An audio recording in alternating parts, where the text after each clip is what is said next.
Hello and welcome to another edition of the Franklin County Sheriff's Office Connecting with the Community. My name is Napoleon Bell and I will be your host today for this great edition that we are actually going out into patrol to speak with Chief Deputy Jim Gilbert. When I got out of the military, I sought that brotherhood again, that pride. In the sheriff's office, there's no greater uniform out there. It's a great honor to put this uniform on every day. I wear it with pride. You will find a career that's more challenging, that's more rewarding.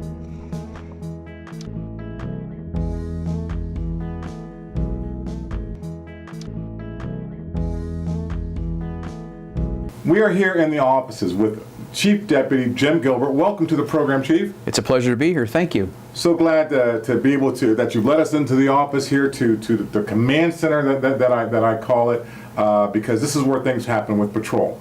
And you being the patrol chief, I'd like to ask you a few questions, and actually going back. Okay. Because you've had an extensive law enforcement career, not only here also with the Columbus Division of Police, but your law enforcement career started even before then, before you could drive. Tell us about that. So all I've ever wanted to be was a police officer. My dad is a retired Cincinnati police officer. My brother's a Cincinnati police officer.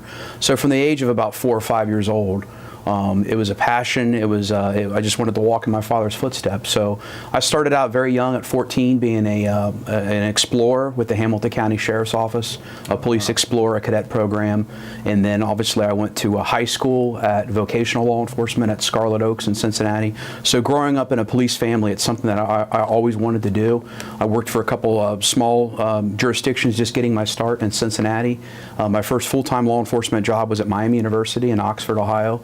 And then in 1996, I took the Columbus Division of Police test and was hired as a Columbus police officer back in 1996. Wow, so an extensive law enforcement career. And what was it like, because when people hear about explorers and they think that, that they're going out, that they get these young kids going out there trying to save the day, how did that help you? Because that's the program, is it also run actually through Boy Scouts? Yeah, so it's ran through the Boy Scouts, and I credit where I am today because of exploring. There were several deputy sheriffs that knew my father was a police officer and knew how serious I was about wanting to get into law enforcement, and I spent a lot of time. They took me underneath their wing. I rode with them. I had a really great opportunity the time that I was an explorer. In fact, the current sheriff of Hamilton County, Jim Neal, was somebody that I rode with when I was an explorer. So when I was promoted to chief back in 2014, several of those deputies, including Sheriff Neal, came up to my promotion ceremony, which was really neat to have them there because I am where I am today because of that. So they can say, I knew you went. Exactly, exactly. When you're just a small thing. So now, as chief deputy, you're over patrol, and all patrol here for the sheriff's office. So how many patrol officers are out there that are under your command, and how? Yeah, so the patrol bureau here in Franklin County, we obviously have 3 shifts, first, second, and third shift. We have deputies and supervisors that are assigned to those shifts. We have 136 that are inside the patrol division, what we call the division of patrol, which is those 3 shifts with supervision as well. We have the K-9 unit. We have the traffic crash investigation unit, commercial vehicle enforcement unit, and then we have some part-time things that are underneath me. The special deputy program is underneath my command. Our honor guard is underneath my command with our pipes and drums band. The bike unit is underneath my command, and the mounting unit as well is underneath my command. Wow. Okay, so you've got a pretty wide breadth of things that you have, that you're involved in, and that's under your command. So you touched on the patrol, and one of the things that I think that a lot of the residents, and the viewing audience and residents in Central Ohio don't understand the jurisdictions. So, they hear the county, and sometimes they think, police officers, law enforcement deputies all cover the same area. Explain a little bit about, what the jurisdiction is of Franklin County Sheriff's Office. Right, so the sheriff is mandated to provide law enforcement services to the unincorporated areas of the county. So here in Franklin County, there are a lot of law enforcement jurisdictions, but then we also have responsibilities as a sheriff's office to be the sole law enforcement agency in some of those areas. So there are 9 townships for which they do not have police departments, and we actually provide calls to service, and we answer 911 calls and emergencies in those areas. Then there are also 9 smaller villages and townships that have police departments, and the Sheriff's Patrol Bureau actually assists them with felony investigations, serious crimes in progress calls, as well as fatal crash investigations. So we have 9 areas of responsibility that are solely ours, and then we have 9 jurisdictions for which we supply kind of backup, if that's what you want to call it, and or resources that are necessary. And we have a great partnership. The Sheriff's Office Patrol Bureau is always willing to go and assist other agencies. So if New Albany, let's just say New Albany, for example, has a serious crash and they're investigating that, we will provide cruisers to respond to emergencies while the New Albany cruisers are tied up, as just one example. So we see ourselves as a resource for other jurisdictions because we do have countywide jurisdiction. Right, so not only are you working in the unincorporated areas, but you're also that backup, in a sense, to those smaller departments that need the help through some critical incident or whatever might be going on. That's correct. And then I also want to bring up, we have 2 contracts. Hamilton Township and Prairie Township exclusively pay for and to ensure that cruisers stay in those townships. So we have a contract with both of those townships. And we have a great working relationship with our township administrators there, as well as our township trustees. Well, that's a great thing that you're able to help out when needed, but also, when we also think about jurisdiction, and people on the street, often the question is, well, I'm in the city of Columbus, I'm driving down Main Street, but there's a sheriff behind me. Does that sheriff still have that person over? Or affect? Yeah, so we have a countywide jurisdiction.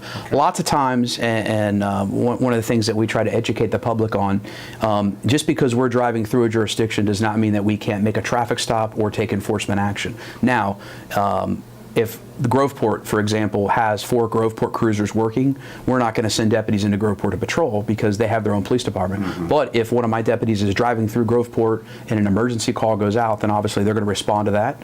And if they see a traffic infraction, then they're obviously going to take enforcement action.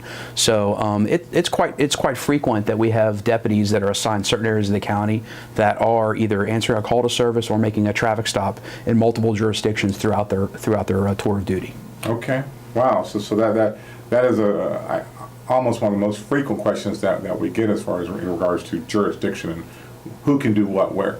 So that's really helpful. So pretty much the sheriff's office has jurisdiction all over the county, but primarily works in those unincorporated areas. That's correct. We are going to allocate our resources and send out our deputies to effectively patrol in those areas that we know the residents are needing our assistance, rather than flooding one area versus another. So, and the thing about what's unique here at the Sheriff's Office is that when we have roll call at 3 o'clock, we'll send our cars out, and some of those deputies they don't really work alongside fellow deputies because we've got vast areas to cover. They actually leave and then head out into their areas, and quite frequently they're getting backup from another agency that's assisting us, and things of that nature. So we do have a bigger area to cover, and the county is actually broken up into 4 zones, and that's kind of how we police Franklin County, is through what we call our 4 zones. Okay. So let me ask you this, because it seems like such a vast area to address. What do you see as your biggest challenge as Chief Deputy? What do you see as your biggest challenge? The biggest challenge we see is we obviously we're no different than other areas of the office and or other jurisdictions. The opiate crisis. Throughout the day, you will hear our cruisers being dispatched to gas station parking lots for individuals that are passed out behind the wheel, and the deputies will get there, and it will be an overdose. Same thing with fast food restaurants. Bathrooms there as well. So, and then a lot of the crimes we respond to, the crimes in progress. These crimes are being committed by individuals who are addicted to drugs, and lots of times we have to deal with that. So the opiate crisis is probably the largest thing that we deal with as it relates to ongoing crime and the issues of that. Because I think sometimes residents aren't aware that, yes, there's an opiate crisis that is going on, but it's also persons who are addicted, in which persons who are addicted a lot of times do crime to be able to continue their habit. And so that's where I can see that, the sheriff's office is really having a battle with that, and such a wide geographical area, and with the amount of officers that you have, do you see a difficulty trying to manage that wide area with Yeah, resources like that? obviously, because of the jurisdictional issues, criminals, there's no walls up between certain jurisdictions, and criminals will operate across various jurisdictional lines. So networking with our partners within the county is very important. There are several ways for us to share information internally with other agencies, and quite frankly, a lot of these cases can be linked to other cases that other agencies are working as well. We just recently had an issue on the west side involving an individual who fled from Franklin Township Police, and once we figured out who that person was, we've quickly found out that Columbus Division of Police was also looking for this individual, as well as Grove City Police. So there are many times out there where, because of the information sharing, we're able to pull resources from other agencies and pull them together and make that apprehension and assist each other. Well, that's very good to hear, because often, like you says, crime doesn't stay in one place and doesn't affect one community, it affects all communities, but it's good that the agencies are working together to really address that. Now, you talk about the opiate crisis, and do you see that getting any better now? I mean, are we, I know there's several different agencies doing several different things to address it, both law enforcement and others, but what does it look like out there on the street? Is it still as intense, or what do you think? It's a reality. It really is. It's an epidemic that crosses every demographic of society. No certain community, no certain aspect of the community is not impacted by this. So, the reality is, with social media, with the availability for us to share information a lot quicker because of social media, quite frequently the deputies out there are seeing the signs and symptoms of this epidemic, but a lot of it's being shared more now. So education's a key piece. We cannot just fight this alone. So this is a multi-facet epidemic, and to resolve the problem, so to speak, or at least attempt to get people in the areas where they need help is not just law enforcement. It's going to take our mental health partners. It's going to take fire and EMS partners. It's going to take local government partnerships as well. So it's just not a problem for law enforcement. It's a problem for society. Yeah, because I can imagine, and the community's got to get involved, because it's their brothers, sisters, family members who are being, victims of this, but then also it affects the families. Yes. So that unity there. So that's definitely something that I'm glad that there are those conversations and that active work, both between law enforcement and others, to address that issue.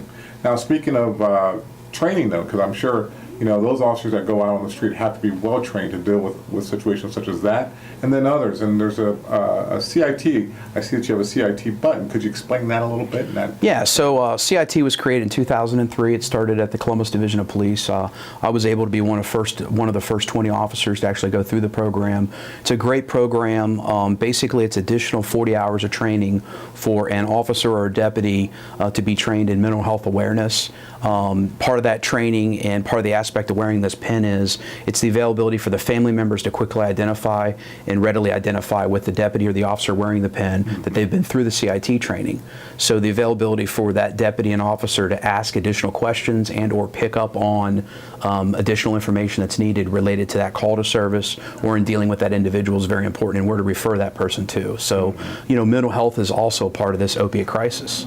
And all aspects of that, because one of the big things with those that are involved with opiates, they're also masking a mental health, could potentially be masking a mental health issue. So it all kind of ties together. So the availability for deputies out on the street to be safer because of the additional training, at the same time the community is safer.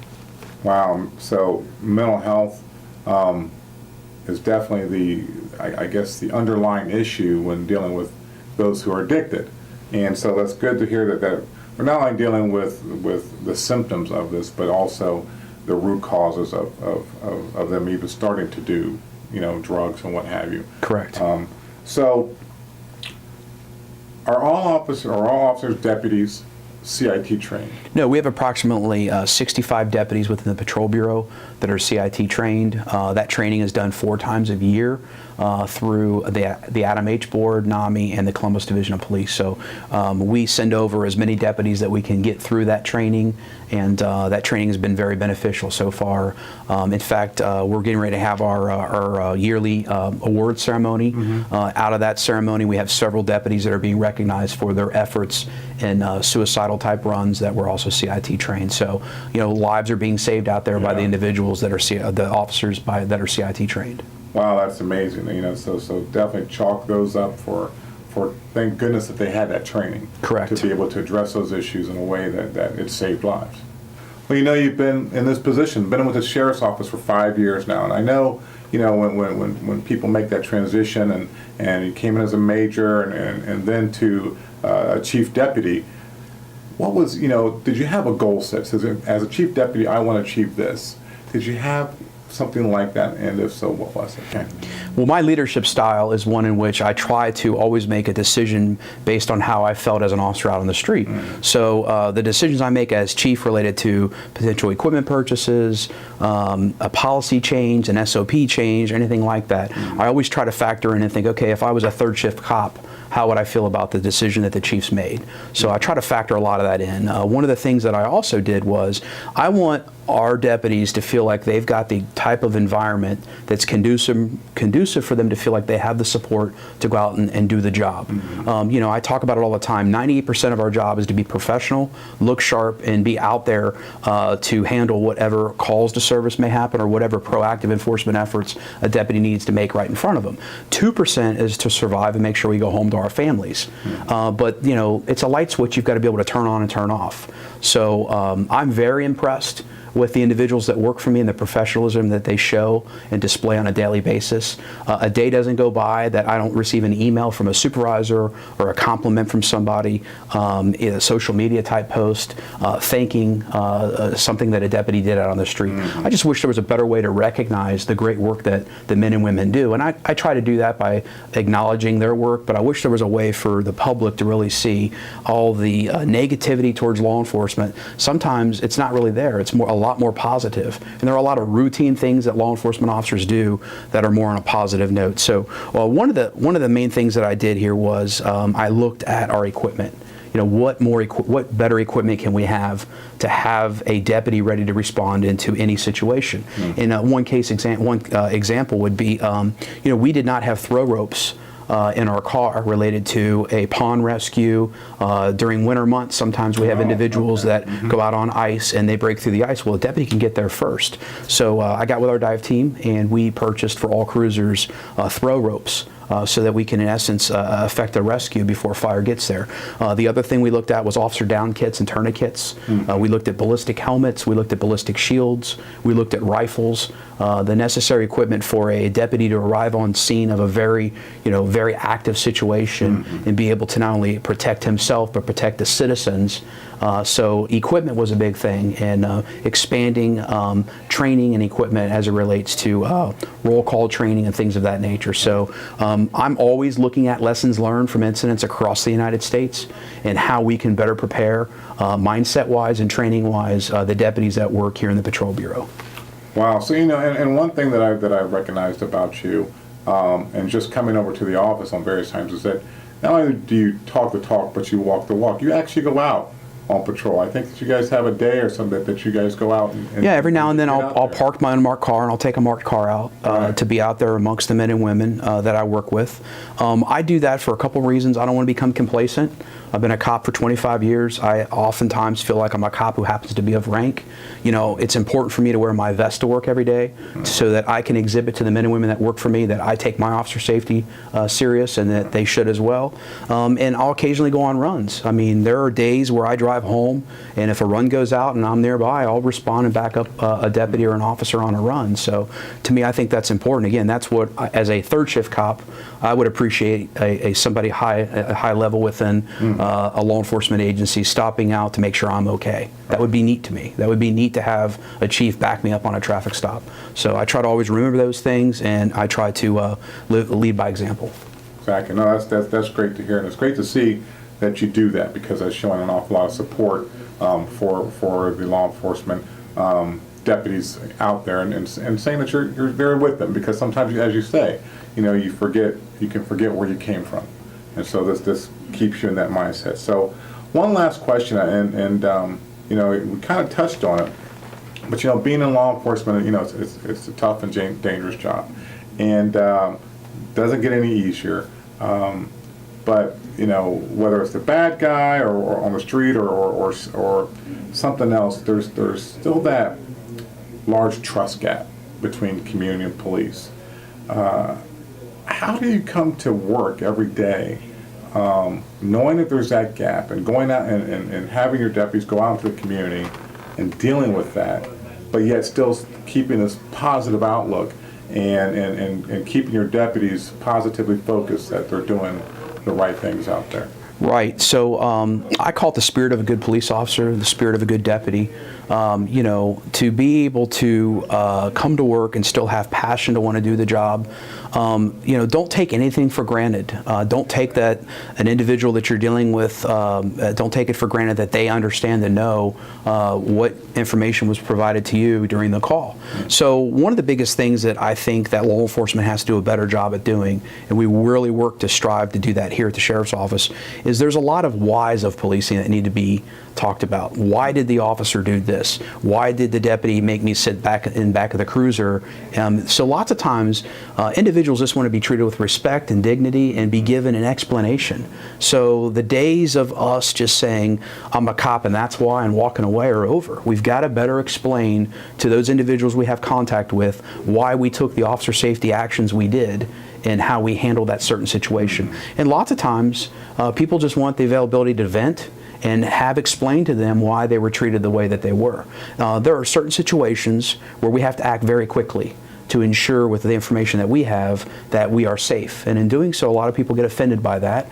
A lot of people don't understand as to why we would approach with our guns drawn and start yelling for us to see their hand. We need to see your hands. So when that's over with and things are slowed down, being able to explain that. So explaining the whys of policing are very important, and we need to continue to strive to do a better job at doing that and make sure that we are explaining the whys of policing. Wow. So taking the time to have that conversation after the event is over. So I appreciate you taking your time today out of your busy schedule to be with us today here on the Franklin County Sheriff's Office, connecting with the community. Thank you. I appreciate it. Thank you. All right.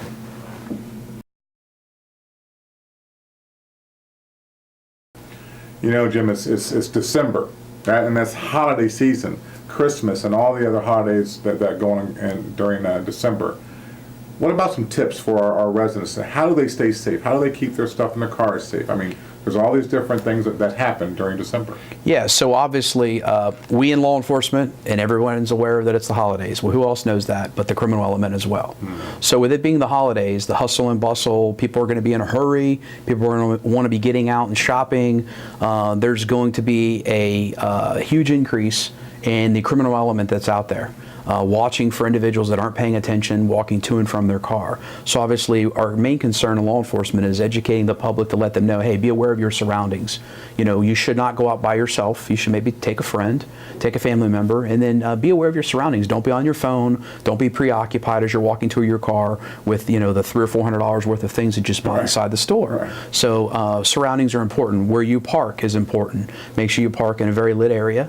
Maybe the other thing you want to do is you don't want to leave everything laying out in your car. So if you're going from one location to the next location, figure out a way to do a better job of concealing what you bought, because those individuals are walking around in parking lots looking in cars. They're looking for the unlocked doors, and they're looking for what they see out in the open. So being able to conceal some of your high dollar items that you've purchased is very important. So the other concern too is related to it's getting cold out there.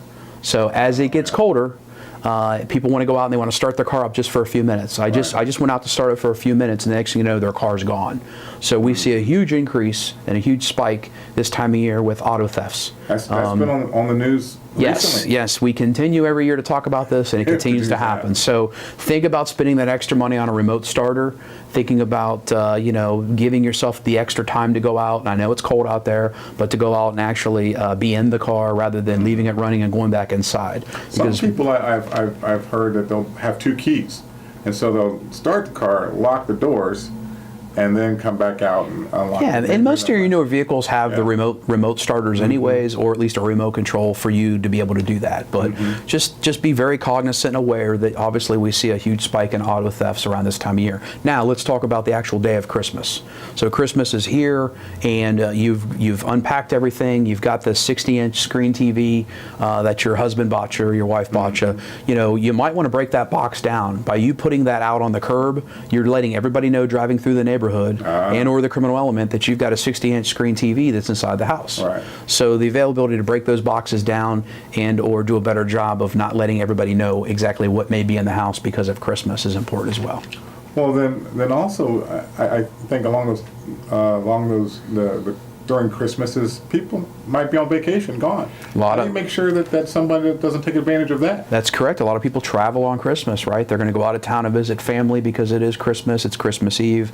Again, you need to make sure you're checking in with your neighbors, leaving lights on, things of that nature, and letting your loved ones know that, you know, hey, we're going to be gone. There should be no cars in the driveway, so that when your neighbor across the street sees a car pull in the driveway, the tailgate's down the truck, and they're going through the window, that obviously that's an issue, and that obviously that law enforcement needs to be contacted. Well, even more reason to be either a part of a block watch or at least a close-knit community for them to watch out for your home. That's correct. There are many social media sites out there right now. Neighbor Next Door.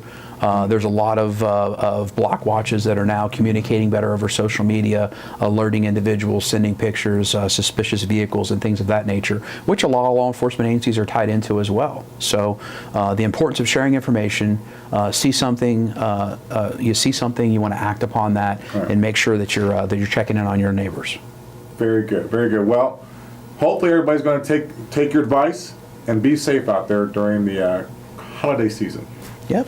Happy holidays. All right. Great information about patrol, but also relevant information about the holiday season coming up. Make sure that you stay safe out there and pay attention to those tips that Chief Gilbert gave to all of us here in Central Ohio and Franklin County. And if you want more information, you can also go to the sheriff's website. So please be safe out there. Have a great week. Take care.